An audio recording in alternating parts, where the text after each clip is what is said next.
देखिए, जो आज का हम लोगों का टॉपिक है वो जीएसटीआर 5, जीएसटीआर 6, जीएसटीआर 7 और जीएसटीआर 8 से संबंधित है। जीएसटीआर 1 है, जीएसटीआर 3B है, जीएसटीआर 2B है, 2A है। ये ऑलरेडी आप लोगों को पता है और हम लोग काफी डिस्कस भी इस चीजों पे कर चुके हैं। अब जो नए आपके आ रहे हैं तो ये हैं जीएसटीआर 5, 6, 7 और 8।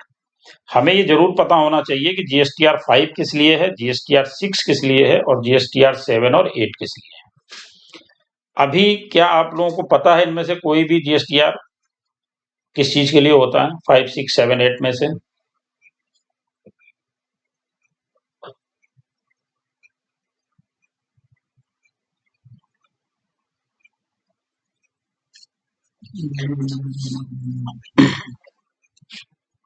देखिए, जीएसटीआर 5 जो है वो है आपका नॉन रेजिडेंट के लिए।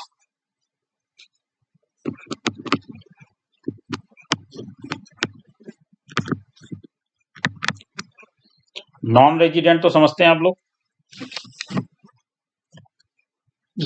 रेजिडेंट अनरेजिडेंट, हाँ, जो यहाँ का रेजिडेंट नहीं है।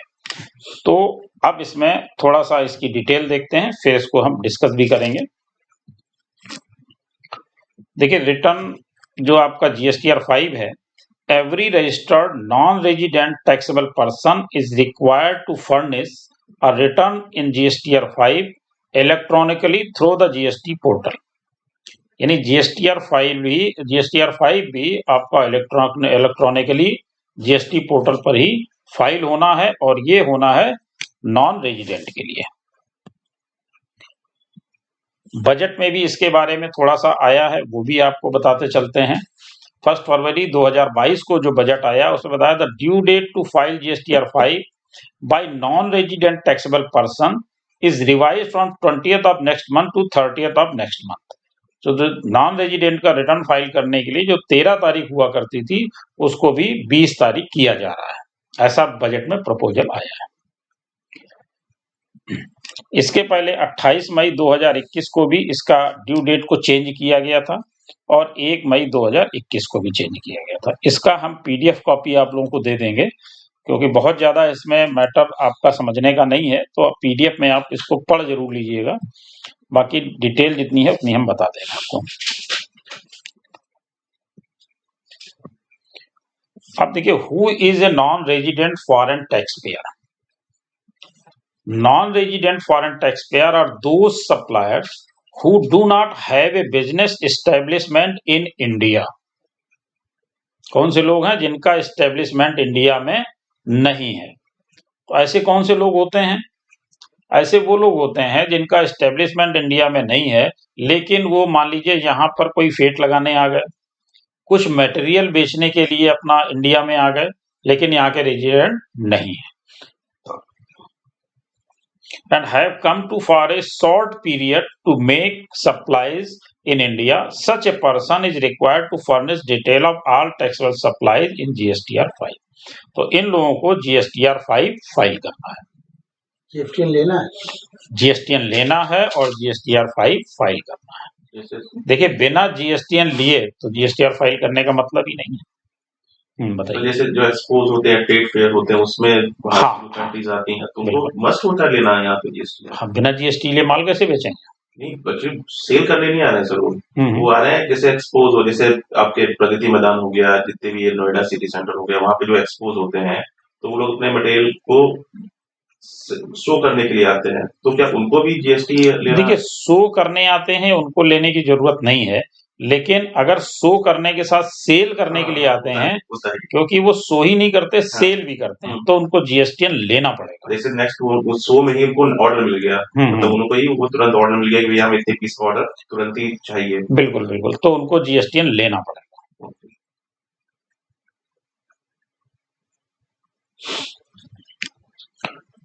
वाई जीएसटीआर 5 इंपॉर्टेंट, क्यों जरूरी है? It will contain all business details of non-resident and are including the details of sales and purchase. Information from GSTR 5 will flow into GSTR 2 of buyers। देखिए, अगर वो GSTR 5 फाइल नहीं करेंगे तो जिसको आपने बेचा है उसको आईटीसी कैसे मिलेगी?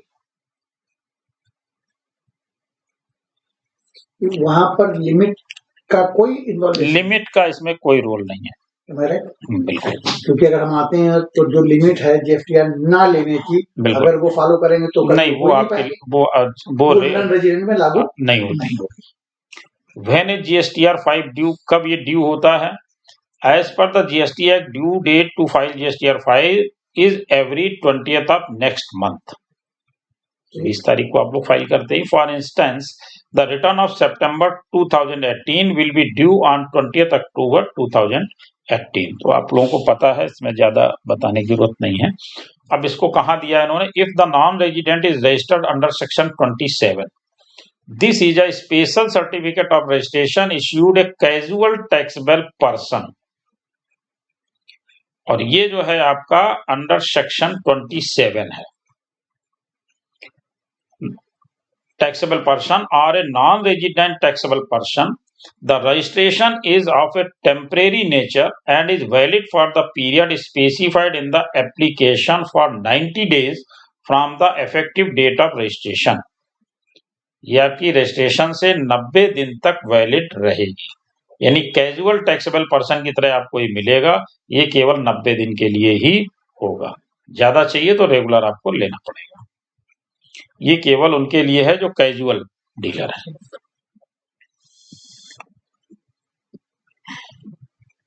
उसमें आप अपना डेट अगर कम का है तो मेंशन भी कर सकते हो कि हमें हफ्ते 10 दिन 15 दिन 20 दिन जो भी चाहिए, वो आप डेट अगर मेंशन कर देंगे तो उतने दिन तक ही इफेक्टिव रहेगा, अदरवाइज वो 90 डेज तक का ही इफेक्टिव है। अगर आपको उससे ज्यादा करना है तो फिर आप उसको रेगुलर में कन्वर्ट कर सकते हो, कैजुअल डीलर में आप नहीं रहेंगे। अब इसमें देखिए, taxable supply only after the issuance of the certificate of registration. In such a case the NR must file GSTR 5 within 7 days after the last date of the period of registration. तो GSTR 5 पहले क्या था, 7 दिन के अंदर आपको file करना था। What happens if GSTR 5 is not filed? अगर हम जीएसटीआर 5 नहीं फाइल करते हैं तो क्या होगा? तो आप लोगों को पता है कि लेट फीस का भी प्रोविजन है और पेनाल्टी का भी प्रोविजन है, वो एज इट इज इस पे भी लागू होगा। हाँ। अब ये बात हो गई आपकी जीएसटीआर 5 की। अब हम लोग बात कर लेते हैं जीएसटीआर 6 की।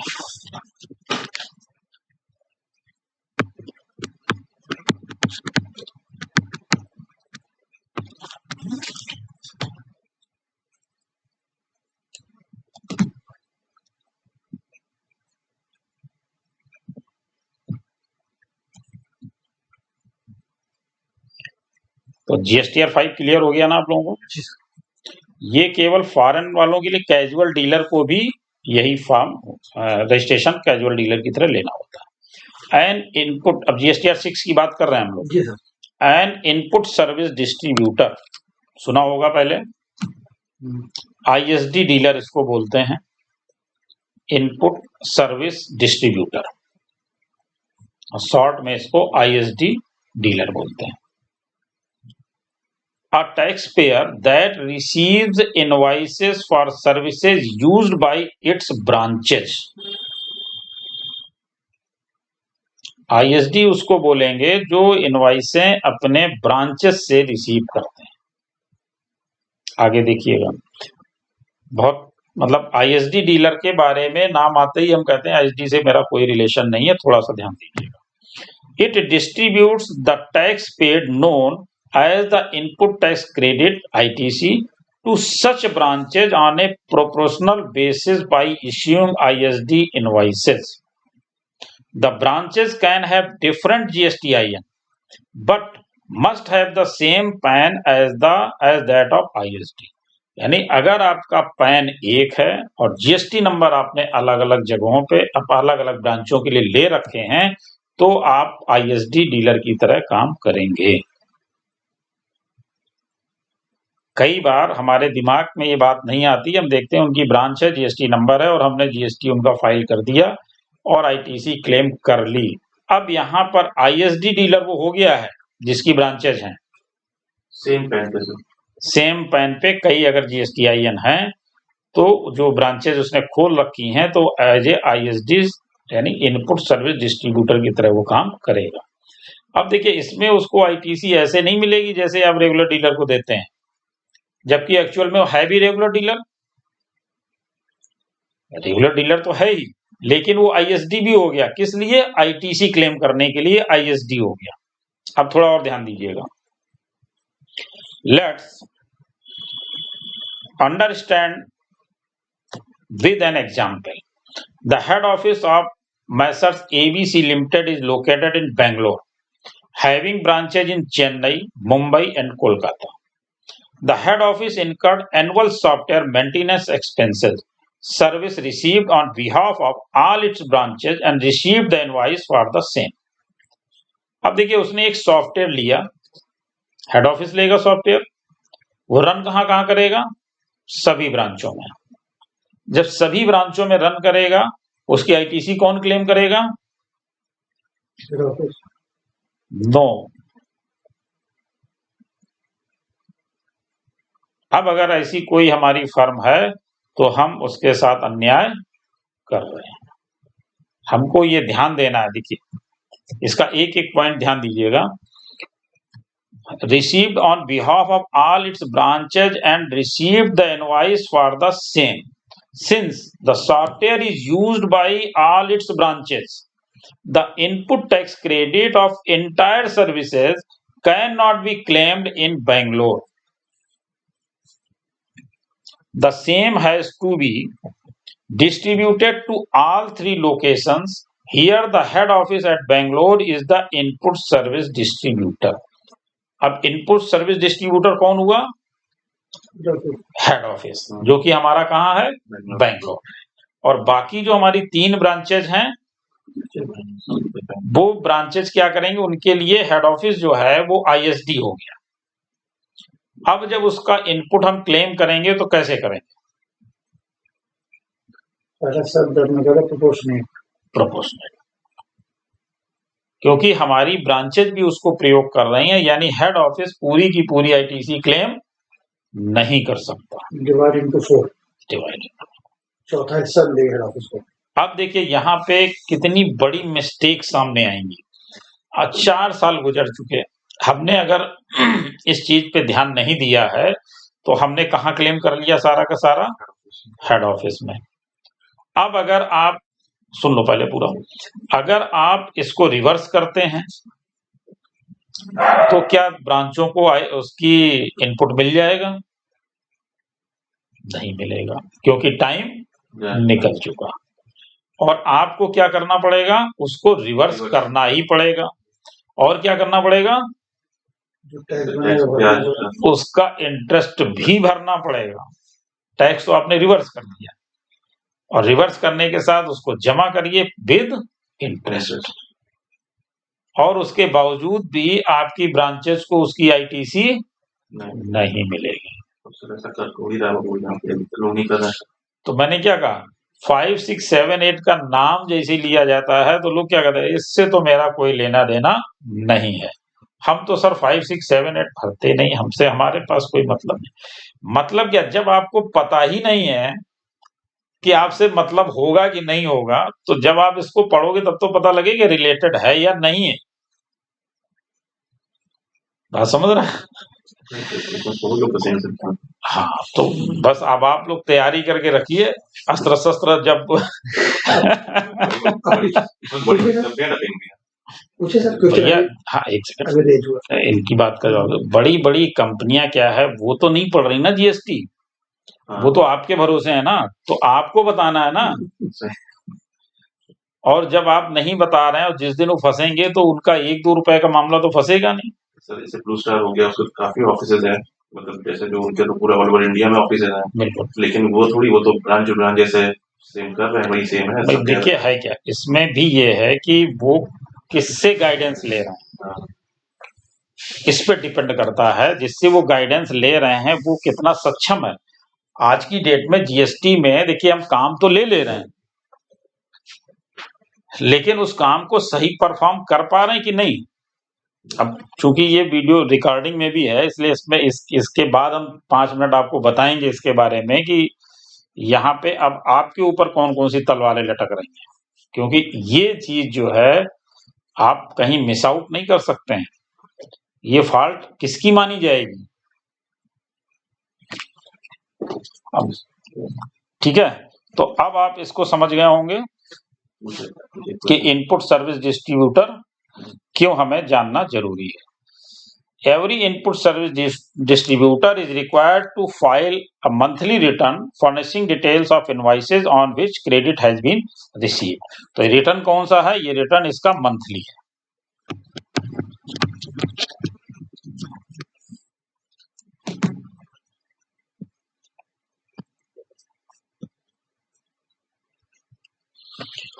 GSTR 6 is a monthly return that has to be filed by an input service distributor। File कौन करेगा? जो आपका हेड ऑफिस है, क्योंकि वही ISD होगा तो वो इसको फाइल करेगा। ठीक है, ब्रांचों को फाइल नहीं करना है। It contains details of ITC received by an input service distributor and distribution of ITC। There are a total of 11 sections in this return. Why is GSTR 6 important? क्यों important है ये? GSTR 6 contains details of all the documents issued for distribution of input tax credit and the manner of distribution of credit and tax invoice on which credit is received. GSTR 6 has to be filed by every ISD even if it is a nil return। देखिए यहाँ भी clear कर दिया, अगर आपकी कोई नहीं है तब भी आपको nil रिटर्न फाइल करना है।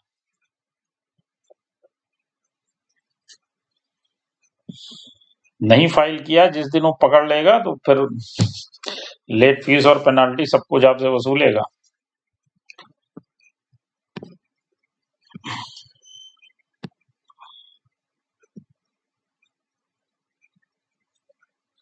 There is no provision under GST for revising GSTR 6. Any mistakes made in the return can be corrected while GSTR 6 of the following month। जैसा कि 3B वगैरह में आप करते हैं वैसे ही आप GSTR 6 में भी कर सकते हैं, और इसका है GSTR 6A भी। What is GSTR 6A? 6A क्या है? GSTR 6A is an automatically generated form based on the details provided by the suppliers of an input service distributor in their GSTR 1।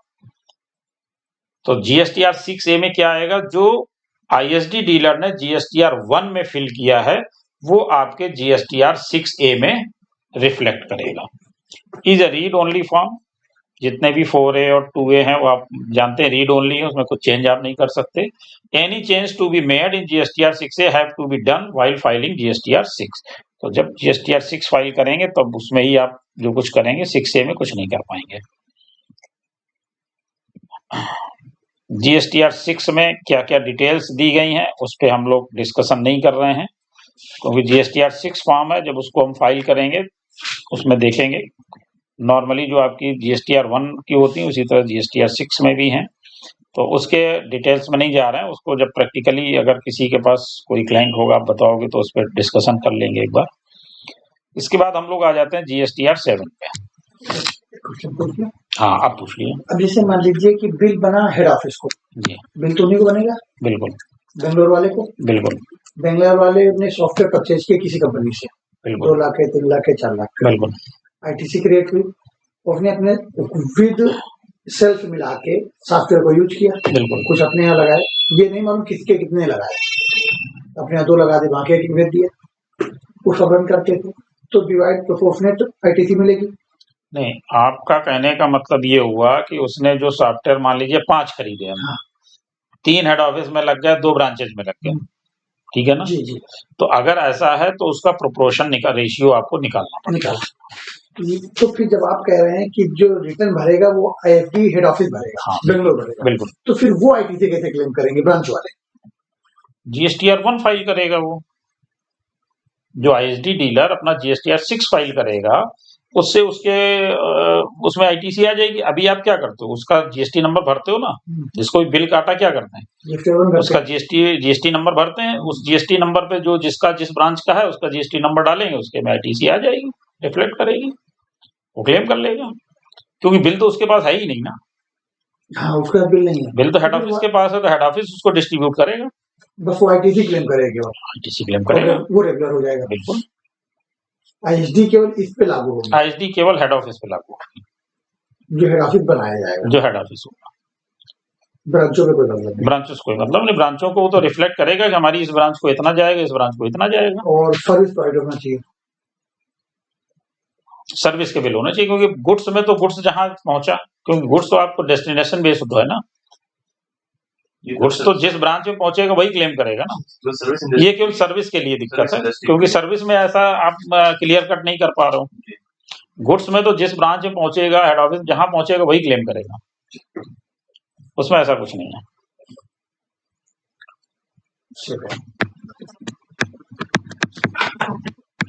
देखिए, इसके साथ साथ आपकी बिजनेस अपॉर्चुनिटी भी आती जा रही है, ऐसा नहीं है। 5, 6, 7, 8 जब आप पढ़ोगे तो आपको बहुत सारे बिजनेस दिखेंगे जो हम नहीं कर रहे हैं। अब देखिए, हम आ जाते हैं जीएसटीआर 7 पे। जीएसटीआर 7 आपने इसके बारे में जरूर सुना होगा, भले ही आपको याद ना आ रहा हो। जीएसटीआर 7 देखिए क्या, every registered taxable individual who deduct tax at source under GST must file form GSTR 7 by 10th of next month.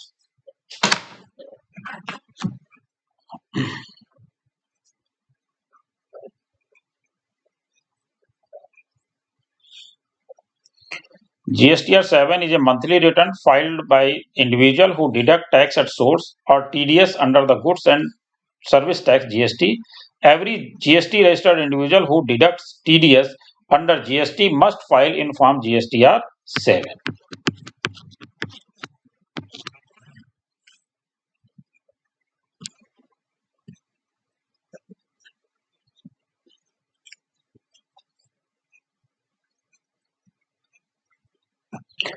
GSTR 7 is a return filed by the individuals who deducts TDS under GST. जो TDS काट रहा है वो return file करेगा। GSTR 7 contains details of the TDS deducted, TDS liability payable and paid TDS refund claim. तो वो वहां पे आपका जब GSTR 7 फाइल करेगा तो आप अपना TDS जो है वो रिफंड क्लेम कर सकते हैं। Who can deduct TDS under GST? अब देखिए, TDS काटेगा कौन?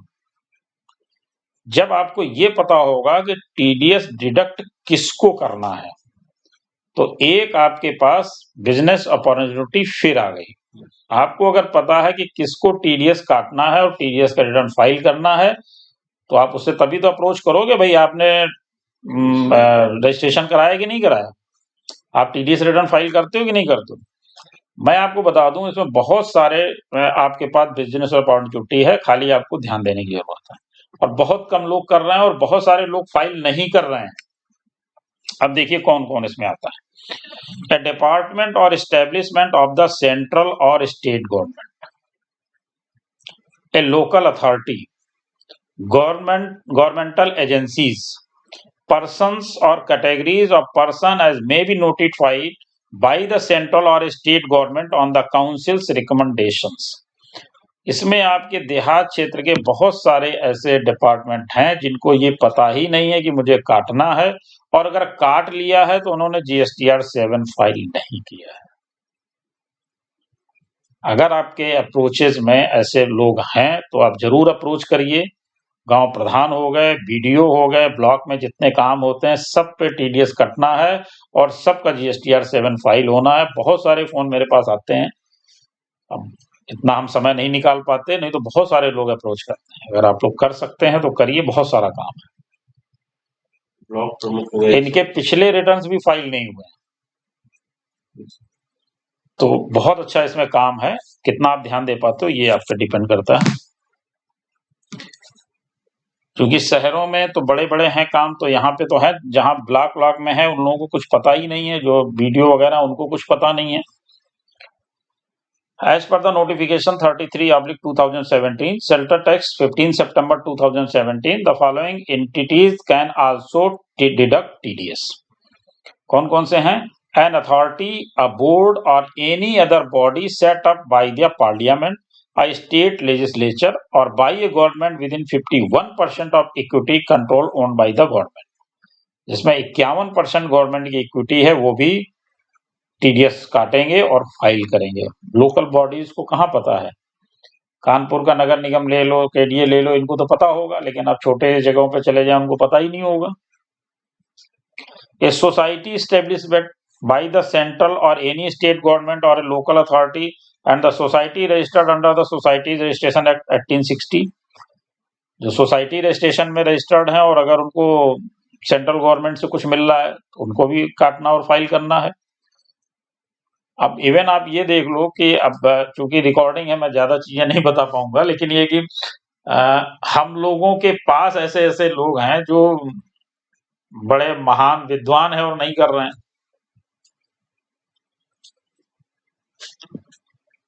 पब्लिक सेक्टर अंडरटेकिंग्स, जो अंडरटेकिंग में है, the above deductions must deduct TDS where the local value of supply under the contract exceed ₹2.5 lakhs। The rate for TDS is 2%, यानी CGST 1% और SGST 1%. In case of intra-state supply and 2% IGST in case of interstate supplies. However, TDS will not be deducted when the location of the supplier and place of supply is different from the registration place state of the recipient. तो जहां पर भी registered है वहीं पे कटेगा, अगर location change है तो चेंज के हिसाब से नहीं कटेगा। Why GSTR 7 important? क्यों important है? GSTR 7 shows the details of TDS deducted, amount of TDS paid and payable and any refund of TDS claimed. जो भी वो डिडक्ट करेगा, पे करेगा, जमा करेगा, आप उसका रिफंड क्लेम कर सकते हैं। The deductee, the person whose name TDS has been deducted, can claim TDS as input tax credit, ITC आप क्लेम कर लोगे, and utilize it to pay the output tax liability. चाहे तो आप यूटिलाइज कर लें, चाहे तो उसको क्लेम कर लें। The details of TDS deducted is available electronically to each of the deductees in Part C of Form GSTR 2A after the due date of filing of Form GSTR 7. तो 2A में आपके reflect करेगा Part C में। Form GSTR 7 also the certificate of such TDS deductees shall be available in Form GSTR 7A based on the return filed in GSTR 7. तो जब GSTR 7 file करेगा, GSTR 7 में A में वो रिफ्लेक्ट करेगा और उसका वो सर्टिफिकेट भी इशू करेगा, TDS सर्टिफिकेट इशू करेगा।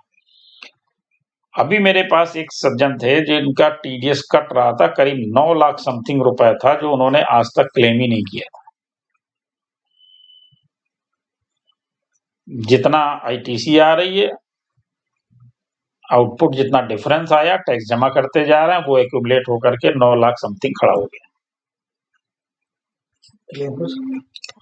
वकील साहब की बात बता रहे हैं। क्लेम हो सकता है, क्लेम करा, हमने कराया उनका क्लेम, लेकिन वो तो क्योंकि देखिए इसमें क्या है कि एक कंडीशन, ये पैसा आपका नगद जमा हुआ है और आपके जीएसटी पे जमा हुआ है, इसलिए वो ये कैश लेजर का पार्ट होगा, आईटीसी का पार्ट नहीं है, इसलिए मिल जाएगा। इस बिहाफ पे क्लेम करा। तो देखिए अब क्या है कि हमें वो चीजें तो हम सब जान चुके हैं जो बड़ी बड़ी हैं, छोटी छोटी चीजों से बच के निकलने के रास्ते हमें आने चाहिए। तो अब इतना बड़ा काम उसका हुआ, उसने क्या किया वो न जाने, लेकिन आप अच्छा खासा रेवेन्यू ले सकते थे ना। बिल्कुल। What is the penalty for non filing of GSTR 7? तो इसको डिस्कस नहीं करेंगे, जो सभी में लेट फीस और पेनाल्टी है सेम इसमें भी है। जीएसटीआर 7 भी रिवाइज आप नहीं कर सकते हैं, उसका भी सिस्टम वही है कि आप आगे नेक्स्ट मंथ में आप लेकर के उसको करेक्ट कर लीजिए। जीएसटीआर 7 में जो रिक्वायरमेंट्स है, तो जीएसटीआर 7 जब फाइलिंग का हम लोग अगर है तो करेंगे, तो उस पर डिस्कस करेंगे, अभी पॉइंट से कुछ समझ आएगा नहीं, डिस्कस का कोई मतलब नहीं है। इसके बाद आ जाते हैं हम लोग जीएसटीआर 8 पे।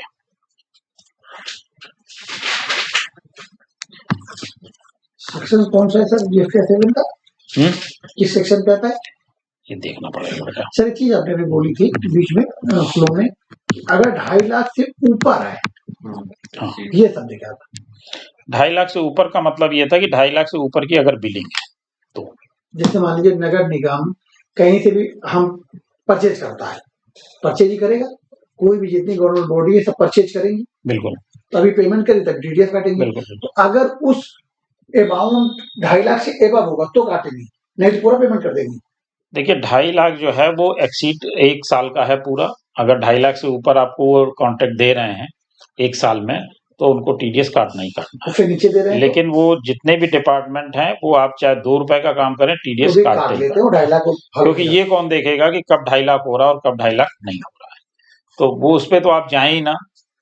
बात वो सीधी सी बात है कि उनको लेना है और टीडीएस काट 2% काटेंगे सर, 2%। उससे ज्यादा नहीं काटेंगे। नहीं।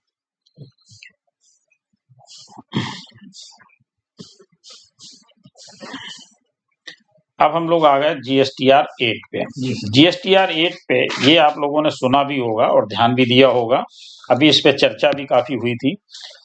जीएसटीआर 8 क्या है? ये ई कॉमर्स ऑपरेटर्स के लिए है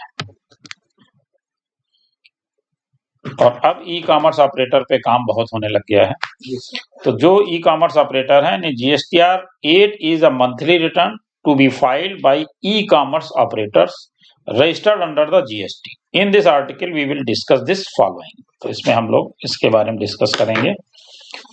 अब इसमें एक अमेंडमेंट भी हुआ है। पहले तो हम लोग ई कॉमर्स ऑपरेटर को समझ लें।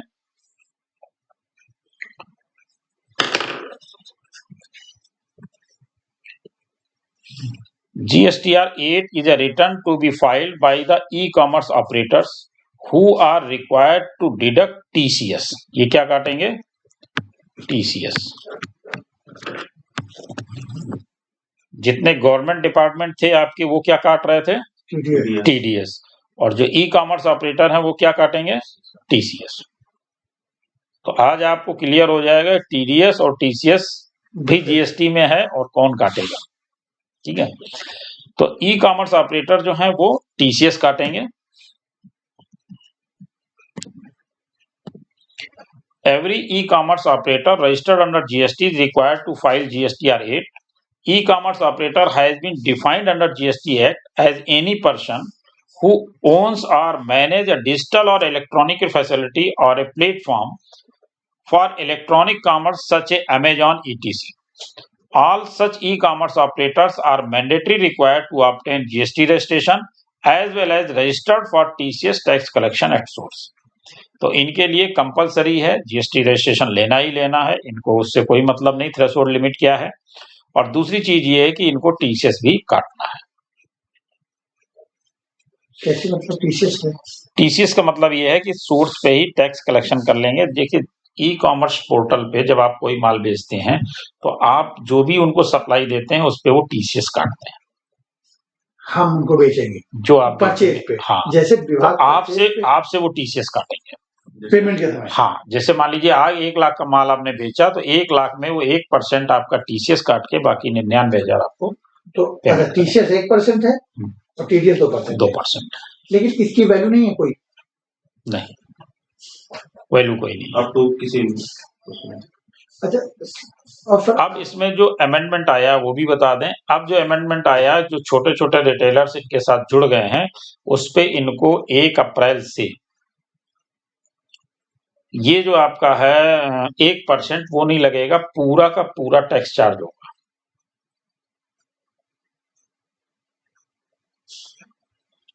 अभी तक क्या था कि आप उनको सप्लाई दे रहे हैं तो आप अपना बिल में कितना टैक्स चार्ज करते, जो रेट ऑफ टैक्स एप्लीकेबल है, और वो क्या करते 1% टीसीएस काटते वापस कर देते। अब ठीक है, पूरा का पूरा अब वो जितना रेट ऑफ टैक्स है वो पूरा का पूरा वो काटेंगे और जमा करेंगे।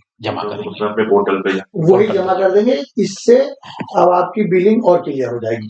जो सेल्स अब इसका जब जीएसटीआर 3 भी हम बताएंगे तब आप जरूर हमसे पूछ लीजिएगा कि इसको कैसे दिखाएंगे वहां पे, क्योंकि 3B में आप दिखाते हो तो तुरंत टैक्स कैलकुलेट करता है।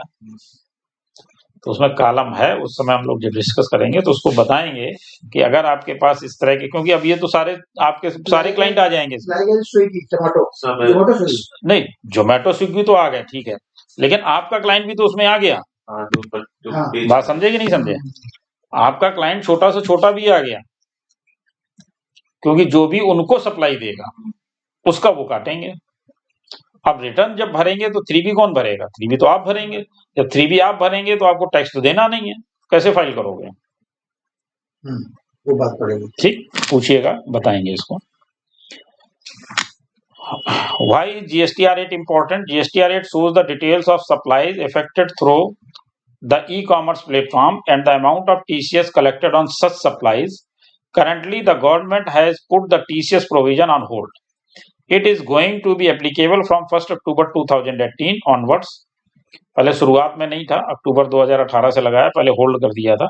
In case of TCS being applicable, the supplier can take the input credit of such TCS deducted by the e-commerce operators after filing of GSTR 8 by the e-commerce operator. The amount of such TCS will be reflected in Part C of Form GSTR 2A. 2A के Part C में ये आपको reflect करेगा.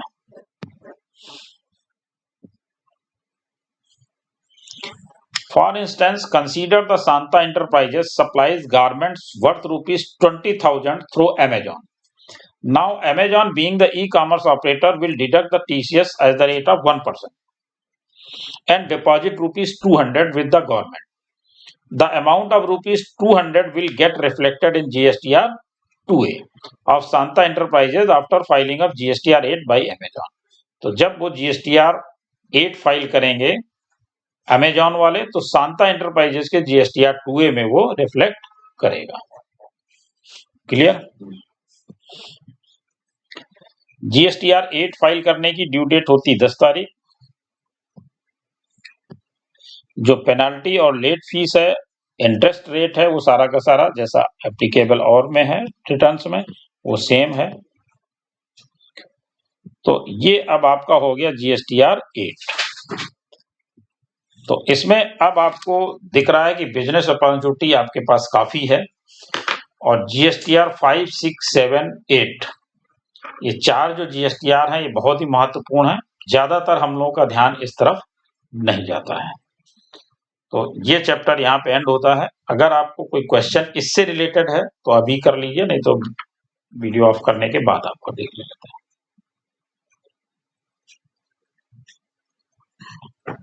Sir, e commerce और service भी जानता रहा. अच्छा, ISD केवल ब्रांचों से जुड़ी है, हेड ऑफिस और ब्रांच हमारा इंटर रिलेशन. बाकी सब कुछ सर्विस, बाकी तो रेगुलर क्लाइंट है. ई कॉमर्स का मतलब सेल पे हो गया ना, ई कॉमर्स सर्विस पे नहीं है. नहीं, सभी पे है, सेल दें या सर्विस दें. लेकिन ई कॉमर्स ऑपरेटर का मतलब हो गया प्लेटफॉर्म जिनका है. जो सप्लाई कर रहा है वो ई कॉमर्स ऑपरेटर नहीं है. ई कॉमर्स ऑपरेटर वो है जो अपना प्लेटफॉर्म बना करके सप्लाई कर रहा है, यानी हम दूसरों से लेते हैं उसके सप्लाई देते हैं. Like Amazon, Flipkart. हाँ, अमेजॉन है, फ्लिपकार्ट है, इस तरह से. अब ये चर्चा इसलिए आपकी जरूरी है क्योंकि अब बहुत सारे लोग अपना प्लेटफॉर्म बना करके बेचने लग गए हैं. हम लोग जानते केवल इतनी 2-4 प्लेटफॉर्म है, लेकिन हजारों की संख्या में प्लेटफॉर्म खुल चुके हैं. ओला, तो आपको ये, हाँ, ओला भी उसी में. आपको ये ध्यान देना है कि आपका क्लाइंट भी कहीं ऐसा तो नहीं कि अपना पोर्टल बना करके सेल कर रहा है, क्योंकि बहुत बड़ा काम नहीं है ये. अपना पोर्टल बना के हम दूसरों से भी लेकर के सप्लाई दे सकते हैं. तो आपको ये देखना कि वो किस स्थिति में है, रेगुलर में है या ई कॉमर्स ऑपरेटर में आ रहा है. इन दोनों की डेफिनेशन जब आप देखोगे तो इसको तब आप क्लेरिफाई कर पाओगे कि हमारा क्लाइंट किस में फॉल कर रहा है. अगर उसने पोर्टल बनाया है तो फिर वो इसी में फॉल करेगा, ई कॉमर्स ऑपरेटर में. अपना पोर्टल नहीं है, वो किसी दूसरे पोर्टल वाले को सप्लाई कर रहा है, तो फिर वो एज ए रेगुलर है. फिर GSTR जो 6 है वो केवल सर्विस इंडस्ट्री के लिए है कि बाई चांस दोनों उसमें है, अगर सर्विस एंड गुड्स दोनों नहीं, वो केवल सर्विस के लिए है. केवल अगर गुड्स का इन्वॉल्वमेंट है तो फिर उसमें देखना पड़ेगा कि गुड्स कितना इन्वॉल्व है और सर्विस कितनी इन्वॉल्व है, क्योंकि उसमें मेन फिर देखना पड़ता है कि मेन ऑब्जेक्ट क्या है. जैसे मैं दूसरा एग्जांपल ले रहा हूँ, वो दोनों ही कर रहा है. जैसे वो सर्विस इंडस्ट्री भी कर रहा है और अपना गुड्स भी, जैसे उसके कुछ जो अपार्टमेंट जैसे नहीं. देखिए ऐसा है, मान लीजिए हम एक काम कर रहे हैं जिसमें गुड्स का भी है और सर्विस का भी है. ये केवल उस कंडीशन में है जब हमने कोई सर्विस अपने लिए ली और वो सर्विस हमें ब्रांचों को भी देनी है. तब अदरवाइज जो आप जैसे रेगुलर वर्क कर रहे हैं वो सारा कुछ वैसे ही करेंगे. आप केवल जो GSTR 6 फाइल करेंगे वो केवल उतने के लिए करेंगे. नहीं, अभी एक चीज और देखना है, क्या सेम टाइम पे GST है? वो कंपलसरी है. हो सकता है उसने अगले दिन अपनी बहन नहीं, अलग तो अलग एंटिटी हो गई. हाँ, अलग एंटिटी हो गई। मतलब ब्लू स्टार बार बार कह रहे हो, ब्लू स्टार ने हर जिले पे अपने किसी के नाम से खोल रखा है। नहीं नहीं, पहले वो चाहिए। एक ही पैन पे करते हैं, फर्म के पैन पे ही वो तो करेंगे। करते हैं सर। तो वो अलग अलग नाम पे नहीं करेंगे, अलग अलग करेंगे तो अलग अलग कंपनी बना के करेंगे हाँ, कि तो- सर्विस की अलग दे देंगे, उसकी अलग दे देंगे। बिल्कुल, अदरवाइज फिर उनकी आईटीसी का बहुत ज्यादा दिक्कत। इसमें देखिए आईटीसी का एक और भी टॉपिक है, बात डिस्कशन पे नहीं लेंगे। बहुत सारी चीजें ऐसी हैं जिसकी आईटीसी आपको कब मिलेगी और कैसे मिलेगी। ये जैसे कि आपके टूर एंड ट्रेवल के मैटर हैं, सर्विस के मैटर हैं, रिपेयरिंग के मैटर्स हैं, कुछ आपने वहां पर डेस्टिनेशन पे आपने पुताई करा दी, सफाई करा दी, ऐसे बहुत सारी आईटीसी ऐसी है जिसमें लिटिगेशन है। वो आपको बहुत सीरियसली समझना पड़ेगा, कभी वो काम करेगी और कभी काम नहीं करेगी। तो इस तरह की जब भी आईटीसी हमें क्लेम करनी है, अगर वो छोटा अमाउंट है उसको दूर ही रहें, अगर बड़ा अमाउंट है तो उसको बहुत सोच समझ के और पढ़ करके तभी करें। ऐसा नहीं कि एक बार माइंड में फ्रेम है, कोई दिक्कत नहीं, फ्रेम है, लेकिन जिस समय उसको आईटीसी हमें अलाउ करने जा रहे हैं तो एक बार बुक में उसको जरूर देख लें। आईटीसी में हमने बात आ गई सर, कैपिटल पे आईटीसी का भी क्या होगा, पूरी पूरी मिलेगी या मंथली मिलेगी? नहीं, आईटीसी तो आपको पूरी मिलेगी, वो तो पहले सिस्टम था, अब तो है नहीं। अब तो ये है कि रिवर्सल का है इसमें। कैपिटल गुड्स पे आईटीसी आपने क्लेम कर ली, लेकिन कैपिटल गुड्स को आपने 2 महीने बाद बेच दिया तो रिवर्सल करना पड़ेगा। बाकी आईटीसी आप पूरी क्लेम कर लीजिए। तो अगर जो बेचेंगे उतने रुपए का रिवर्स करेंगे, पूरी तो नहीं करेंगे? नहीं, जितना बेचेंगे उससे मतलब तो है ही, लेकिन मतलब इससे भी कि ड्यूरेशन कितना यूज किया आपने। हमने अगर 2 महीने की यूज की है तो 2 महीने की ही आईटीसी मिलेगी, बाकी सब रिवर्सल करनी पड़ेगी। नहीं, हम ये नहीं कह रहे। हमने कंप्यूटर खरीदा, आईटीसी लेंगे, 4000 आईटीसी लेंगे, देखिए वो लेकिन 60 महीने में आपको कंज्यूम करना है, 5 साल पूरी आईटीसी। पूरी आईटीसी। उसके 5 बाद साल से बचती- पहले बेच दोगे तो जितना पहले बेच दोगे उतनी रिवर्सल करनी पड़ेगी। हाँ, वही कह रहे हैं। अगर 5 साल बाद में वो खत्म हो जाए कंप्यूटर, फिर क्या दिक्कत? कोई दिक्कत नहीं, 5 साल तो हमने रखा, उसको रिवर्सल की जरूरत ही नहीं कोई है भी भाई। कोई भी कैपिटल 5 साल, कोई भी कैपिटल हो, उसके बाद में फिर नहीं बिकेगी, आईटीसी नहीं होगी, फिर आईटीसी होगी, फिर तो आप उसको सेल करोगे तो तो टैक्स टैक्स दोगे। बनेगा। तो वही मैं पूछना चाह रहा हूँ कि जैसे कैपिटल गुड्स हुई हमारी, अब कैपिटल गुड्स मशीन आई, मशीन पे हमने 2 लाख आईटीसी ले ली, 1 साल बाद हमने उस मशीन को बेच दिया, हाँ ठीक है, तो बेच दिया, टैक्स दे दिया, आईटीसी हमने नहीं की। नहीं, बेच दिया टैक्स दे दिया वो तो अलग, जो आप आईटीसी ले चुके हो रिवर्सल तो करनी पड़ेगी। बात तो दोनों सर एक क्यों नहीं है? पहले तो आपका रिवर्सल ही बना ना। पहले हमने परचेज की, ठीक है, टैक्स दिया, आईटीसी का पार्ट बन गया, हाँ ठीक है, बन गया। अब हम उसको बेच रहे हैं, हाँ बेचेंगे तो टैक्स की लायबिलिटी हमारी बनेगी, बिल्कुल बनेगी। तो वो हम तो पे कर रहे हैं ना, तो खरीद बिक्री आपका कहने का मतलब ये है कि जो हमने आईटीसी क्लेम करी है वो तो आईटीसी हमारी थी ही, हाँ, लेकिन सरकार ने वो पूरी एक ही बार में अवेल करने का टाइम केवल ये दिया कि अवेल तो कर सकते हो, क्लेम नहीं कर सकते। क्लेम नहीं कर सकते। क्लेम 5 साल तक करने के बाद ही है। हाँ। अगर आप मतलब वैसे वो करते कि हर महीने अपनी अपनी इतनी आईटीसी क्लेम करो जैसा कि वैट में था, वो उन्होंने ना करके ये कर दिया कि आपको रिवर्सल करना। 1 साल में भी फर्स्ट क्वार्टर में भी कहा है उन्होंने, भी ऐसा कुछ कहा है सर कि हर बार नहीं, वो वैट में था फर्स्ट। अच्छा, इसमें नहीं, इसमें 1 साल में हम कर सकते हैं। तो अगर मान लीजिए 2 साल किया तो वो आरआईटीसी हो जाएगी और ये लायबिलिटी बनी रहेगी। ये लायबिलिटी बनी रहेगी। तो आप कैपिटल गुड्स को 5 साल जरूर रोके। ये भी पॉइंट बहुत अच्छा रहा था भाई। देखिए ये लोगों की जानकारी बिल्कुल नहीं है। सरकार जो है, तुमने खरीदा और इधर वो कर दिया और बेच दिया तो फिर उसको मिला क्या? देखिए इस पे बड़ा अमाउंट बनता है, इसलिए सरकार ने ऐसा नियम लगा रखा है। छोटा अमाउंट बनता तो वो उसको ना करते। अब वैट में तो उन्होंने इसीलिए ये किया था ना कि आपको देते ही नहीं थे, हर साल क्लेम करो फर्स्ट क्वार्टर में, और फर्स्ट में नहीं कर पाए सेकंड में करने नहीं देंगे, फिर 1 साल इंतजार करो, 3 साल में करिए आप उसको। तो वो है। तो इस चैप्टर को यहीं खत्म करें।